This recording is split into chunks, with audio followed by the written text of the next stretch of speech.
Missed it. Wait, I'm going to try one more time.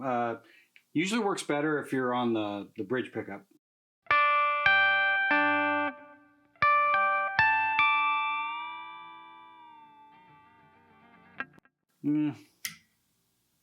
What is up, everybody? It's Revv time. Okay, so the last Revv time video I did was based on using the tilt boost as possibly an always on with a Strat style guitar. And I was even thinking while I was doing the video, it's like, man, why don't you ever just sit with a guitar that just has humbuckers, like something of, you know, the Les Paul variety. And so that's what I'm doing. And this is a particularly lovely Les Paul. But that being said, it has, these are kind of lower output pickups. They, you know, there's a long history with this particular guitar. It started out, as far as I know, as an R9. The pickups that are in it, I know for a fact, they are not potted. So they will, in other words, they've not been dipped in any sort of wax to keep the coils from becoming microphonic. I'm digressing. These aren't super hot humbuckers. That being said, we all run into the same struggle one, especially for like really sweet kind of clean stuff. Neck position with humbuckers. They can kind of get lost. So that can easily be fixed with something like my tilt boost. I've talked about this before. Instead of getting up, I am playing through the Revv D25 again. Everything is almost at noon as far as the EQ goes, bass, middle, treb. That's a nice tone. It's a bit dark.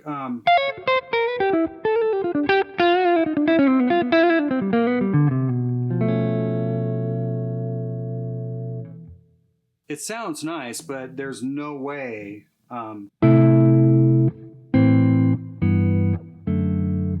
you're going to hear that in a mix. So how do I fix that immediately?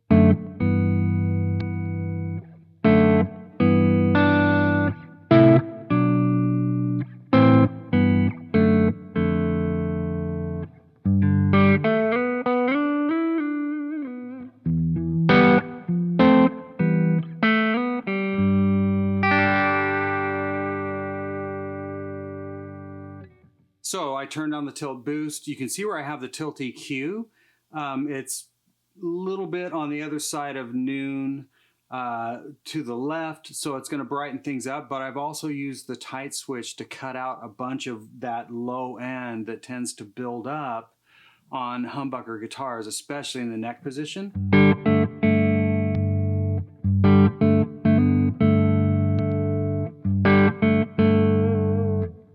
And the goal, at least in my mind, in my humble opinion, is not to make this sound like it's not a Les Paul anymore.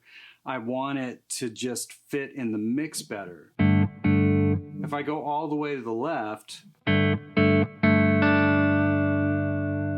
we're starting to wonder, is this like a mini humbucker? Is it a Jazzmaster? Which is not a bad thing. If you want to turn a guitar into something else, that's awesome too.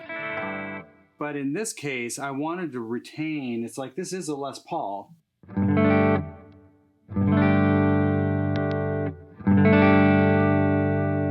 I just need it to fit.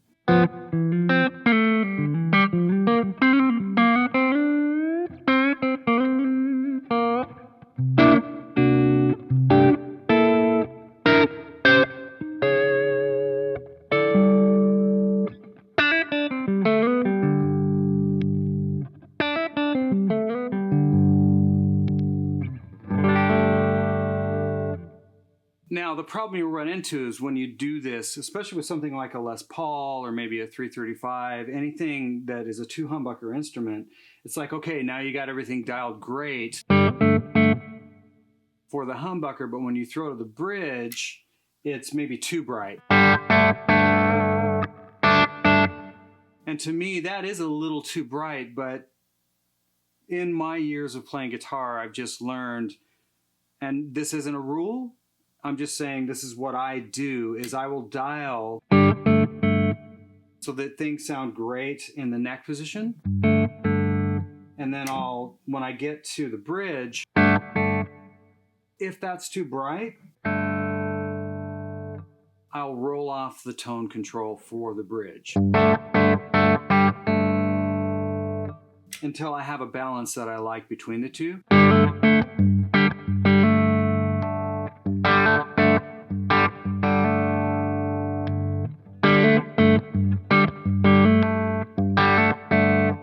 And then usually when I get to the center position, neck and middle,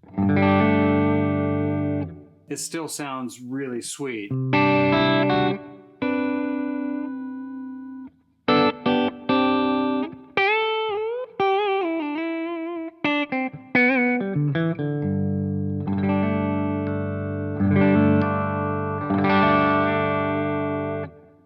So now I've got a balance. Okay, so without touching anything, I'm going to switch guitars. Check it out. Let's try a 335. Now, this is not a 335, and I don't say that like to be snarky. This is an I-35 by Collings. It's based on a 335 guitar, but it's kind of the same thing. It's like, okay, 335 style guitar. This has, I believe, throwback 101s in it. These are a little bit hotter and they're brighter than the guitar I was just playing. And just by nature, this guitar is a little bit brighter anyways. There's a little bit more air up top, but it's still, at least the way things sit right now, there's too much low end. So let's do the same thing. Let's turn on the tilt boost.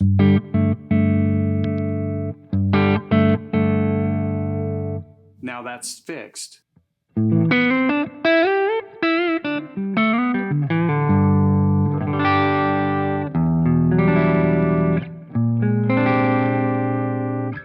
then I'll do the same thing. I'm going to dial it just a little bit brighter. I like that. In this case, I'm actually okay with this humbucker.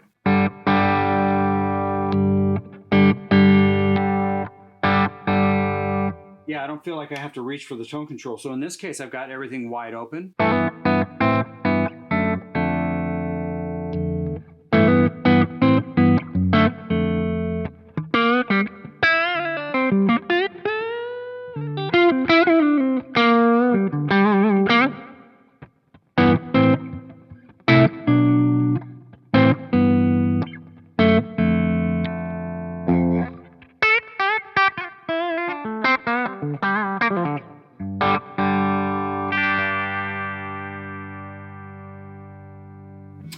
Let's try a guitar that's way hotter. I've got this Midas. Very cool guitar, by the way. These pickups, my only complaint about this guitar is the pickups are pretty hot. So neck position. There, yeah, I mean, I can see it in the waveform right now. This guitar, and it's not a bad sounding pickup, but it is hotter and it's pretty woolly in the low end. So let me see if I can sort that out.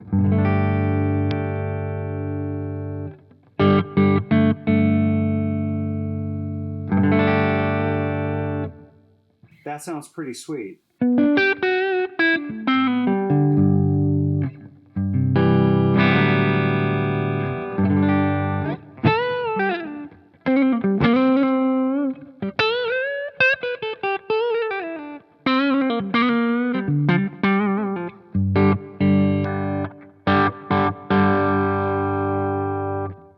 And in this case, the humbucker and the bridge is really hot. Let me tune really quick. The humbucker and the bridge is actually pretty hot and it's actually darker. So I might go the other way.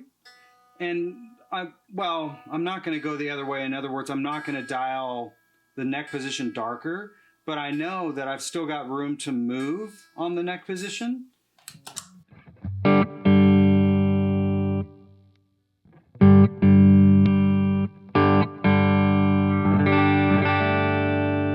So when I go to the bridge, it's, you know, working now.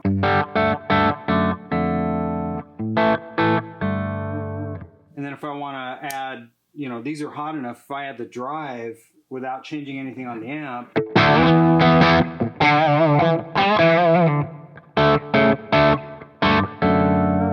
I can start hitting things a little bit harder.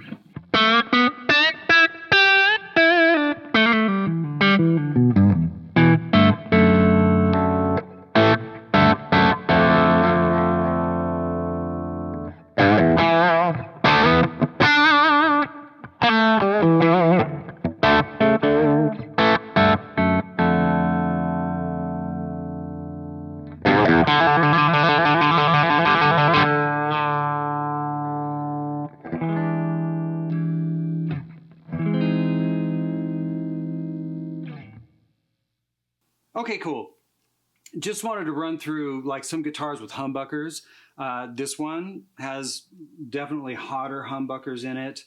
The Les Paul I was playing has lower output humbuckers. And then I would say that Collings I-35 I was playing is somewhere in the middle of the two. But the main thing is to be able to easily sculpt in a tone without reaching for the amp.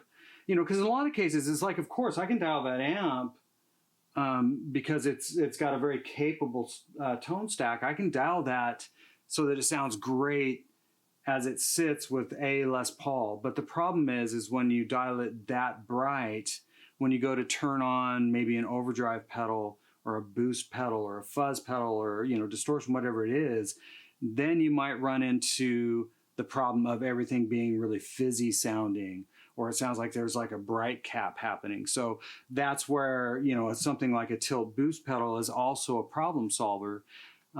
It allows you to still have all the rest of your tone stack, and in this case, your pedal board, all your other pedals, dialed in a way that works great into the front end of your amp the way it's set without, like I said, kind of, for lack of a better term, jeopardizing how it sees other pedals. So there is that mindset, and I'm not saying that's a rule either. That's just, over the years, that's how I hear, that's how I think. Having been on so many different gigs with so many different amps, using so many different pedals, guitars, in a lot of cases, once again, workflow, you're better off to have something at the front end of your whole pedal board that kind of sculpts everything in, as opposed to diming out the treble on your amp because you've got maybe a guitar that's darker that you're trying to get to fit, and then all of a sudden you turn on your overdrive, you've got the tone control off, and it still is too much or too fizzy. So that's another, you know, something to think about. Let me know, please, in the comments what you guys think. I always want to hear from you. I always appreciate hearing from you, and I will always endeavor to reply to your comments. And as always, thank you so much for watching, and we'll see you next time.